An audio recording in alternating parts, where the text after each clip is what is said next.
Hari ni, aku nak cerita macam mana brand Oakley boleh naik seperti mana dia hari ni. Brand Oakley ni asalnya syarikat yang jual aksesori motorsport je. Bertahun-tahun buat Google untuk motor. Akhirnya, Oakley dia naik sebab satu benda je. Diorang berani cuba benda yang orang lain takut nak cuba. Tahun 1992, 3D printer taklah se-accessible seperti mana sekarang. Zaman tu, teknologi 3D printing cuma NASA, aerospace, syarikat-syarikat gergasi je yang guna.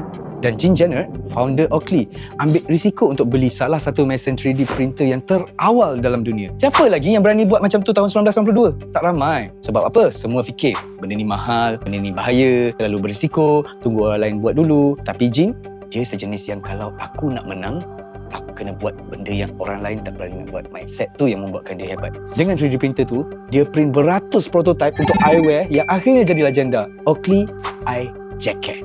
Bentuk dia pelik gila masa tu. Tak masuk akal, tak ikut trend. Tapi Oakley bukan dia nak ikut trend.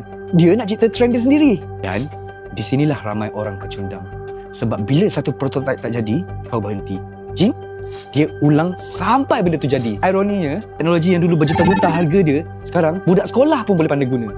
Printer yang dulu Oakley bayar harga macam kereta, hari ni kau boleh beli Bamboo Lab dekat 3D Express dengan bayaran bulanan. Persoalannya sekarang, apa alasan kau? Beza dia cuma sama ada kau berani try ataupun kau nak tunggu orang lain buat benda yang kau dah fikir dulu. Semuanya bermula dengan satu prototype. You see how easy you could be the next Gene Jenner could be you.